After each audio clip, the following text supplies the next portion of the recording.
আসসালামু আলাইকুম। সবাই কেমন আছো? আমাদের মধ্যে একটা কমন প্রবলেম হচ্ছে আমরা অনেকেই পৃষ্ঠটানটা হচ্ছে ভালোভাবে বুঝি না। আমরা মুখস্থ করে চলে যাই। সো আজকে আমরা পৃষ্ঠটানটা ভালোভাবে বুঝে বুঝে শিখে নেব।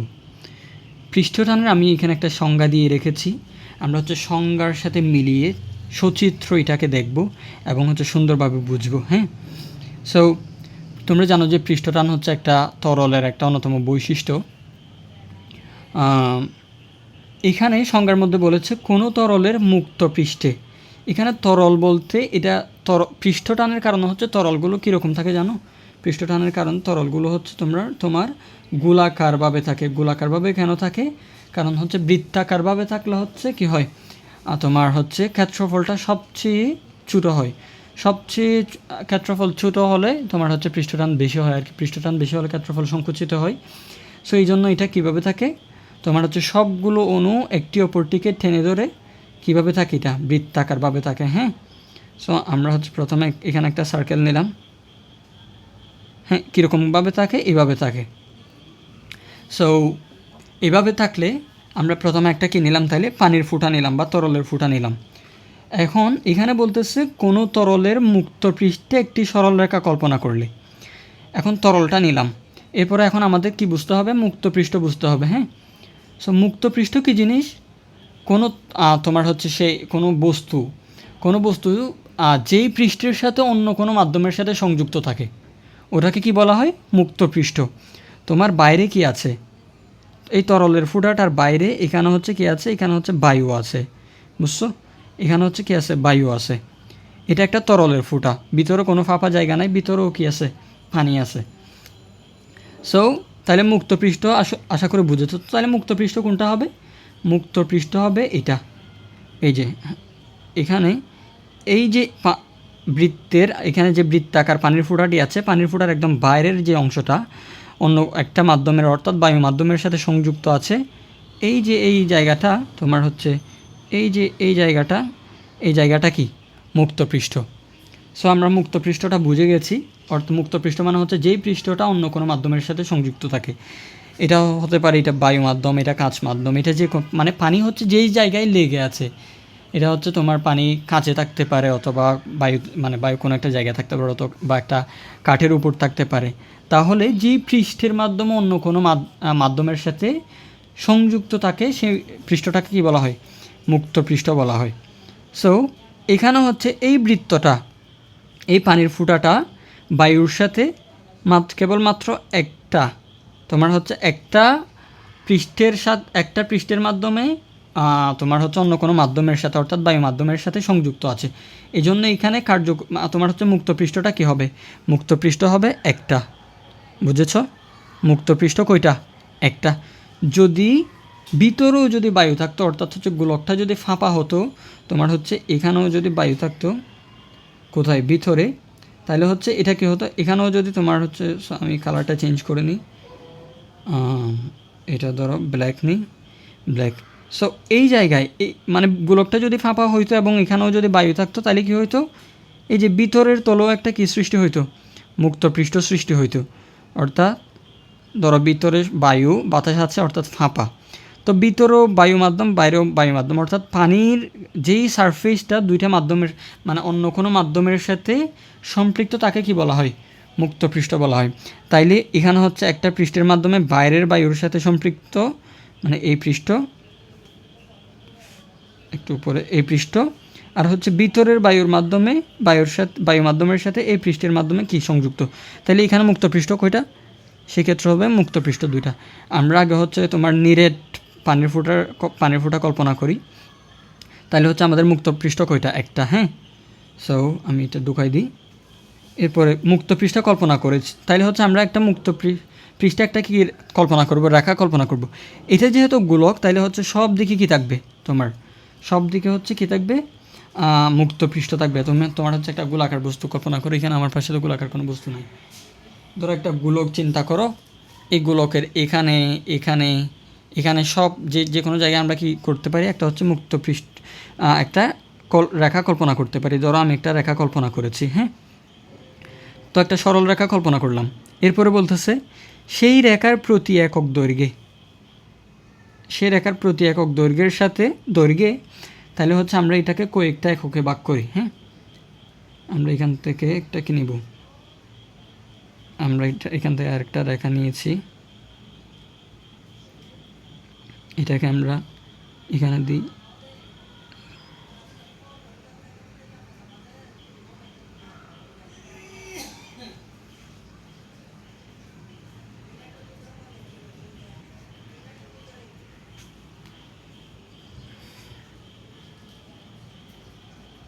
এটাকে আমরা আরেকটু ঘোরাই।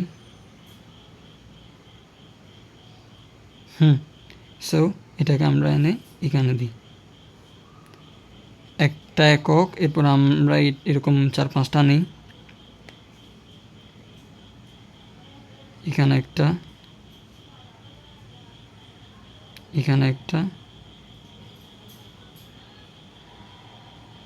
এখানে একটা। আমরা এটা ডিলিট করে দিই আপাতত।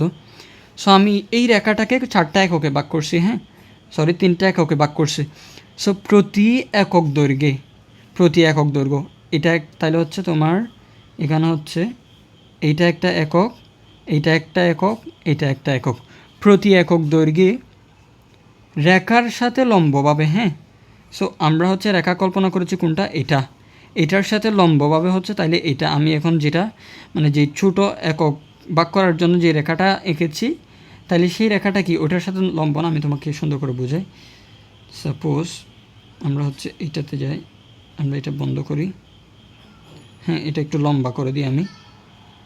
হ্যাঁ, সো আমরা আবার কলম নিই হচ্ছে এই কোণটা কত ডিগ্রি, এই কোণটা 90 ডিগ্রি না? তাহলে এখানে যেটা বলেছে সেটা কি ফিল আপ হয়েছে? প্রতি একক দৈর্ঘ্য নিয়েছে। হ্যাঁ, রেখার সাথে লম্বভাবে, এই রেখার সাথে হচ্ছে এটা কি এদিকে এটা লম্ব। সো লম্বভাবে এবং পৃষ্ঠের স্পর্শক বরাবর। এখন এই গোলকটার অর্থাৎ এই পানির ফুটাটার পৃষ্ঠ এটা না, ধরো আরেকটা কালার নিই আমি, এটা নিয়েছি। সো এটার কালারটা চেঞ্জ করি একটু। এটার কালার চেঞ্জ করার জন্য কোথায় যেতে হবে? এটা হচ্ছে রেড কালার। আচ্ছা, ওইটা বাদ দিই আমি, এটা ডিলিট করে দিই। আমি হচ্ছে তোমার প্রথমে কালার নিয়েছি। হ্যাঁ, তারপরে হচ্ছে আমি একটা এখন কি নিব, লাইন নিব। সরি, আবার ব্ল্যাক আসতেছে, হোয়াটএভার। আচ্ছা, এখানেই দেখাই। তাইলে এই যে এই রেখাটা কি, এই রেখাটা স্পর্শক না? এই রেখাটা এইখান সর্বশেষ যে রেখাটা এঁকেছি এটা স্পর্শক না এখানে? সো এইটার স্পর্শক হলে এটা কার সাথে কার স্পর্শক? এই যে বৃত্তটা আছে, এই যে গোলকটা আছে, এই গোলকের স্পর্শক কোনটা? আমি যেটা এঁকেছি ওটাই। সো এটা তো এখন তোমরা বৃত্তের মতো দেখতেছো, এটা তো গোলক। সো এখানেই যে রেখাগুলো এঁকেছি লম্বভাবে, এই রেখার সাথে লম্বভাবে যে আমি রেখাগুলো এঁকেছি, এই রেখাগুলোও কী হবে? তাহলে ওই পৃষ্ঠের তোমার হচ্ছে স্পর্শক হবে না? তোমরা বুঝো নাই মনে হয়। সাপোজ এটা একটা বৃত্ত। এখন এই যে বৃত্তের যে কোনো জায়গায় যদি আমি মানে এটা একটা গোলক, এই গোলকের যে কোনো জায়গায় যদি আমি একটা রেখা আঁকি, এই রেখাটা এই গোলকের কী হবে? স্পর্শক হবে না? হ্যাঁ, স্পর্শক হবে। আমি যদি বৃত্তের কেন্দ্র থেকে এই রেখার উপর একটা লম্ব আঁকি, এই লম্ব দিয়ে এই লম্ব বরাবর যে রেখাটা যাবে ওটা কী হবে? স্পর্শক হবে। সিমিলারলি এটাও কি স্পর্শক? হ্যাঁ, সো এই স্পর্শক বরাবর ক্রিয়া করে। এটাও স্পর্শক। এটা যেহেতু গোলক, আমি তোমাদেরকে গোলক দিয়ে দেখালে সুন্দর হতো। বাইরে তোমরা আশা করি স্পর্শক বরাবর এই গাটা বুঝেছ, লেখাটা বুঝেছ। সো এরপর হচ্ছে এবং পৃষ্ঠের স্পর্শক বরাবর যেই বল কাজ করে, তাইলে হচ্ছে ফোর্স কোনটা আসলে? ফোর্স হচ্ছে এই যে এইটা। আচ্ছা, এখানে যাই। ফোর্স হচ্ছে এটা হচ্ছে ফোর্স। হ্যাঁ, এদিকে এদিকে এদিকে এদিকে এদিকে এদিকে এদিকে এদিকে এই দুই দিকে হচ্ছে কি করতেছে? তোমার একটা বল কাজ করতেছে। এই যে এই বলটাকে আমরা কি বলতেছি? পৃষ্ঠটান বলতেছি। এখন আবার সুন্দরভাবে বুঝি। কোনো তরলের মুক্ত পৃষ্ঠ বুঝাইছি যে পৃষ্ঠের মাধ্যমে অন্য মাধ্যমের সাথে কী থাকে? সম্পৃক্ত থাকে। এই মুক্ত পৃষ্ঠের উপর আমরা কি একটা লম্বা রেখা কল্পনা করেছি। হ্যাঁ, সো সেই রেখাকে আমরা কয়েকটা এককে ভাগ করেছি, 1 2 3 4 মানে 3 এককে ভাগ করেছি। সো এই প্রতিটি একক দৈর্ঘ্যে, হ্যাঁ একক দৈর্ঘ্যে আমরা এটা একটা একক দৈর্ঘ্য, এটা একটা একক দৈর্ঘ্য, এটা একটা একক দৈর্ঘ্য, এটা একটা একক দৈর্ঘ্য এদিকেও মানে হচ্ছে লম্ব রেখাকে আমরা 3 এককে ভাগ করেছি না। সো প্রত্যেকটা একক দৈর্ঘ্যে ওই কাল্পনিক রেখার সাথে এই কাল্পনিক রেখাটার সাথে লম্বভাবে ক্রিয়া করতেছে। এই কাল্পনিক রেখার সাথে এই তোমার হচ্ছে এই আমি যে তোমার হচ্ছে একক দৈর্ঘ্যে যে রেখাগুলো অঙ্কন করেছি সেই রেখাগুলো কীভাবে কাজ করতেছে, লম্বভাবে কাজ করতেছে। হ্যাঁ, এখানে যে আমি তোমাদেরকে দেখাইলাম কোনটা, এবং পৃষ্ঠের স্পর্শক বরাবর এই যে একটা গোলকের পৃষ্ঠে যদি আমি একটা রেখা আঁকি, সেই রেখাটা কি হবে, ওই গোলকের তোমার হচ্ছে স্পর্শক হবে। বুঝেছ?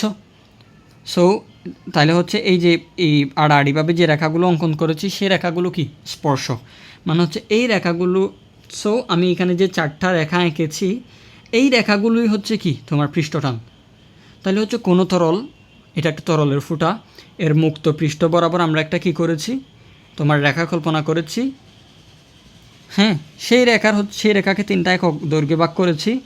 প্রত্যেক একক দৈর্ঘ্য বরাবর হচ্ছে লম্বভাবে, প্রত্যেক একক দৈর্ঘ্যের সাথে কীভাবে লম্বভাবে আমরা হচ্ছে এখানে 4টা রেখা এঁকেছি। হ্যাঁ, সো এই রেখাটা আবার কি পৃষ্ঠের স্পর্শক না? এই রেখাটাও যেহেতু গোলকের তোমার হচ্ছে পৃষ্ঠে অবস্থান করতেছে, তাহলে এটা কি স্পর্শক।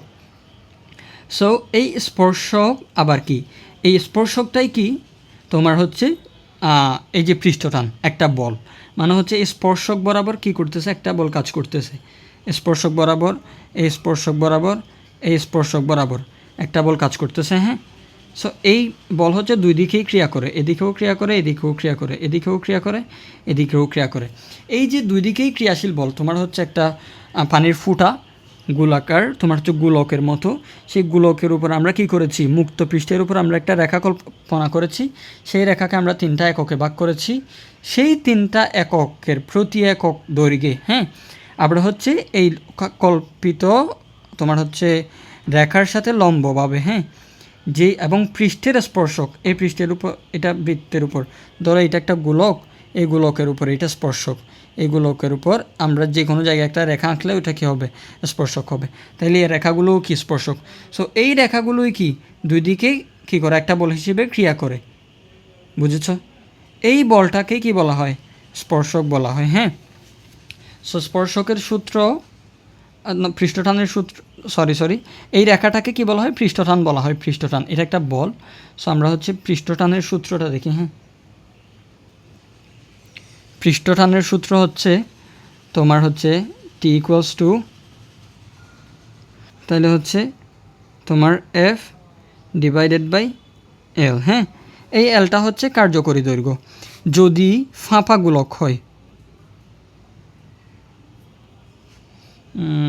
লেখা ভালো আসতেছে না, যদি গোলকটা ফাঁপা হয়, তাহলে হচ্ছে তোমার এই এলটা কী হবে, এই যে আমি যে রেখাটা কল্পনা করেছি সেই রেখাটা হচ্ছে তো গোলক যদি ফাঁপা হয় তাহলে ভিতরে একটা মাধ্যম থাকবে, গোলকের বাইরে একটা মাধ্যম থাকবে, অর্থাৎ ভিতরেও বায়ু থাকবে, বাইরেও বায়ু থাকবে। তার মানে হচ্ছে কার্যকরী তোমার হচ্ছে এই যে কল্পিত দৈর্ঘ্যটা তোমার কত হবে, তোমার হচ্ছে 2টা হবে না, 2টা হলে তোমার যে দৈর্ঘ্য আছে সেটার সাথে কি হবে, 2 গুণ হবে, টুয়াইস এল হবে। আর যদি নিরেট হয়,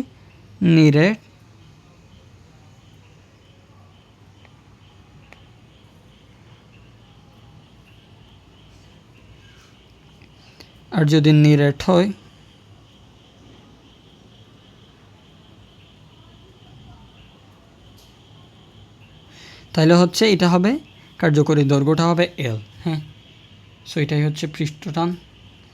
আশা করি বুঝেছো।